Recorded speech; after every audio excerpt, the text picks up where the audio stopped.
Hey, what's going on everybody? Welcome back to the channel. My name is Will. This is the Women YouTube channel. So for today, we're going to be doing another quick video, and the subject, the TRX once again. So today we're actually going to be talking about leveling kits for this thing. On the Facebook groups and on YouTube in general, a lot of people have been asking questions about this thing. My truck is still on the fully stock suspension, no leveling kit installed, but I did go ahead and order one of these kits, and at the end of the video I'm going to tell you the route that I chose to go to. But in this video we're going to be talking about 3 different options for leveling kits you can go out and order right now for your 2021 Ram TRX. So let's get into it.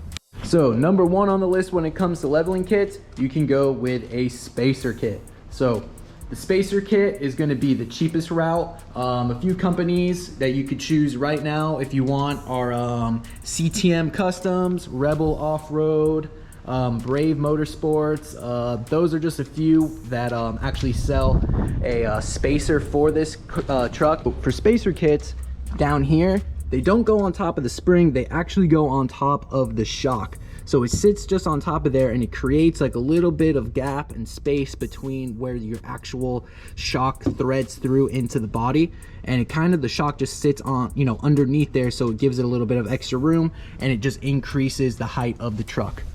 Now, since it is the cheapest option, you get what you pay for sometimes. And unfortunately, with the spacer kits, it adds a little bit of extra down travel, and when you get a little bit of extra down travel, you kind of compromise your CV axle joints right there. So remember when my Rebel, I was having air ride issues, and the CV axles were all skewed like that. That's not good. You want your CV axles to be level, and sometimes with the spacer kits you get unwanted CV axle angle. So that's something you definitely want to think about when choosing a leveling kit. This is going to be your cheapest route, roughly like 150 bucks for a little spacer puck, but again, you get what you pay for. Now, the second option you can go with is a coil spacer. So what that's going to do is sit underneath the actual spring down here. You see, right around right there. That's where the coil spacer is going to sit, and what that does is increases the preload on the spring, thus creating a little bit of an extra lift.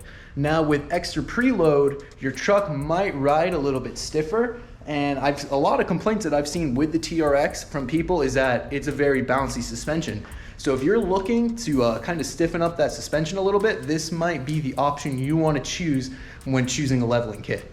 And again, when you do that, since you're not creating more down travel, your CV axles are going to stay the same as well. So a few companies that I've seen that are producing a coil spacer is Fouts Motorsports, and also Rogue, I think it's Rogue Off-Road or Rogue Motorsports, or just Rogue in general. I'm sure if you just Google Rogue leveling kit, you'll be able to find them. But yeah, that's 2 companies that I've seen thus far that are creating coil spacers. So remember I mentioned before that the puck spacers, those are the cheaper route. They're typically like 150 bucks. For the coil spacer, a little bit more expensive. From what I've seen thus far, roughly like $400 to $500. So definitely a bit more expensive, but it's, in my opinion, the smarter route to go. You're not going to run into CV axle issues. It's going to stiffen up that suspension, and yeah, in my opinion, that's the better route over a spacer lift, but the choice is totally yours. I'm just giving you my opinion. Now, the third option you can go with are springs. So there are companies like Eibach that make replacement springs for the front, and that will actually give you a little bit of a lift and level out the truck. I know a lot of Raptor owners choose to go this route, and basically what it is you replace the front springs up here, you see those guys right there, with an aftermarket spring. And the spring is obviously a more of a preloaded spring, so it's not going to flex as much. It's going to keep that ride height a little bit higher, so the suspension is going to be a little bit stiffer, but it's going to lift that front up. You might not realize it, but I'm going to throw it out there that I keep mentioning all this for the front of the truck. So most leveling kits are only going to address the front of the truck. You can always go ahead and throw a spacer in the rear if the front of the truck ends up being a little bit more and you have a little bit of a rake. But typically you're not gonna really wanna do that or have to do that, considering once you do, you install any sort of leveling kit, like a preload, like a perch collar or anything like that, sometimes the truck will level out after time. You just got to give it a little bit of time for it to do so. But again, guys, I'm not, an engineer or anything like this. This is just my opinion. Do your own research as well. Now, something I do want to address in regards to the springs are you're not going to see many spring options. And that's just due to the fact that there's not many companies out there that manufacture springs for automobiles. There's, H&R, or I think it's H&R or H&H, and, Eibach. Those are like the two biggest ones, but there's not a lot of companies that produce springs. It's a lot easier for a company to see something than there is to, find a manufacturer to produce springs. So obviously you're gonna see way less spring options than you are gonna see anything else.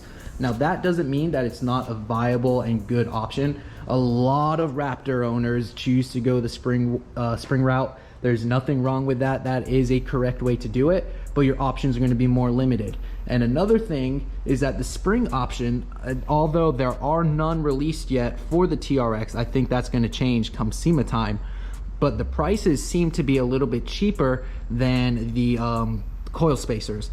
And I don't really know why that is, but I think it's just because they have a monopoly on the market. They could choose whatever they want. They could put a cheaper product out there, and they know people are gonna buy it because they don't really have much competition. So again, that's just my 2 cents. If you wanna go with springs, it's very common in the Raptor world and in other truck worlds. I've seen a lot of Tacomas, F-150s, even other Ram 1500s that go with the springs, and it's, in my opinion, it's a very good option. So yeah, that brings me to another thing I really wanted to point out, is that SEMA is coming up pretty soon this year. So I would definitely hold off and try and wait, if you're not in a rush anyway, to wait and see what other companies come out with in regards to leveling kits. If you're looking for a leveling kit for your TRX right now, be a little bit more patient. In a few more months you might get a few more options, but if you're not patient like me, you can go ahead and order from the other companies that I mentioned earlier.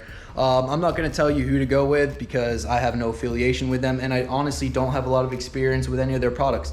I personally went with the Fuchs Motorsports one. I ordered their leveling kit on Saturday, which was 2 days ago. So hopefully in the next few weeks I should have that kit here, and I'm going to be making a install video for you guys.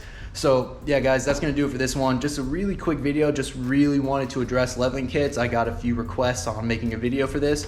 And once again, this is just my opinion. I'm in no way, shape or form a mechanic, an engineer, an off-roading expert. I'm just an enthusiast, and this is just my very, very minimal knowledge on the subject. So I highly recommend everyone do your own research, spend some time before you just, send your money on something and might be unhappy with it. So that's gonna do it for this one, guys. Thanks again. If you're not subscribed yet, what are you guys doing? Hit that subscribe button right now. Stay tuned for more awesome stuff. My name's Will. This is the Wimmy YouTube channel, and I'll see you guys next time. Later.